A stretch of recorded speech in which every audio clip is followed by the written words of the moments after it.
Hello friends, welcome to Kavish kitchen. இன்றைக்கி நம்ம வீடியோவில் என்ன பார்க்க போகிறோம் அப்படின்னா ரொம்ப ஹெல்த்தியான உளுந்து தோசை எப்படி செய்யறதான் பார்க்க போகிறோம். இது பெண் குழந்தைக்கு ரொம்ப நல்லதுங்க. இடுப்பு சம்மந்தமான எந்த பிரச்சனையாக இருந்தாலும் இது அவ்வளோ சீக்கிரம் சரி பண்ணிடும். ஸோ பெண் குழந்தைங்க உங்கள் வீட்டில் இருக்காங்க அப்படின்னா, லேடிஸ் நீங்கள் இருக்கீங்கன்னா நீங்கள் கட்டாயம் வாரத்தில் ஒரு தடவையாவது கம்பல்சரி இதை சேர்த்துக்கோங்க. ரொம்பவே உடம்புக்கு நல்லது. வாங்க இதை எப்படி செய்யுது அப்படின்னு சொல்லிட்டு டைம் வேஸ்ட் பண்ணாமல் வீடியோக்குள்ளே போய் பார்த்துடலாம். ஸோ அது மட்டும் இல்லாமல் நம்ம சேனலில் இது வரைக்கும் நிறைய தோசை வெரைட்டிஸ் அப்லோட் பண்ணியிருக்கோம். தோசை வெரைட்டிஸோட பிளேலிஸ்ட் லிங்க் கீழே டிஸ்கிரிப்ஷனில் இருக்குது, செக் அவுட் பண்ணி பார்த்துக்கோங்க.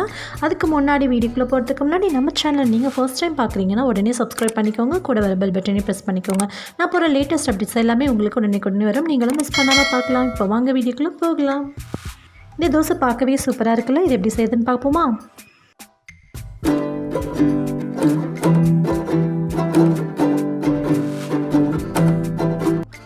இப்போ இந்த தோசை செய்கிறதுக்கு உளுந்து மாவு ஃப்ரெஷ்ஷாக ஆட்டி அரைச்சி எடுத்து வச்சுருக்கேன். ஸோ நம்ம நார்மலாக இட்லி மாவுக்கு உளுந்து அரைப்போம்ல, அந்த உளுந்து மாவு தான் நல்லா ஃப்ரெஷ்ஷாக ஆட்டி அரைச்சி எடுத்து வச்சுருக்கேன். இப்போ பார்த்திங்கன்னா இதில் கொஞ்சம் கூட தண்ணியோ எதுவுமே சேர்க்கக்கூடாது. இந்த மாவு ஃப்ரெஷ்ஷான உளுந்து மாவில் நம்ம தேவையான அளவுக்கு நல்லா பொடியாக நறுக்குன வெங்காயத்தை ஃபைனாக சாப் பண்ணி சேர்த்துக்கணும்.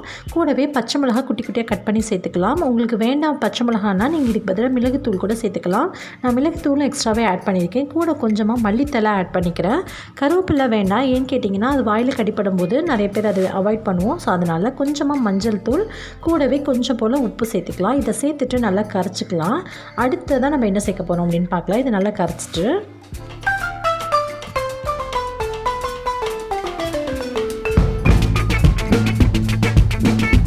ஓகே, இப்போ நல்லா கரைச்சாச்சு. இப்போது நான் ஒரு சின்ன கப் அளவுக்கு இட்லி மாவு, அதாவது இட்லி தோசைக்கு நம்ம மாவு அரைச்சிட்டு நம்ம கரைச்சி வச்சுருப்போம்ல, அந்த மாவு ஒரு கப்பு சேர்த்துக்கிறேன்.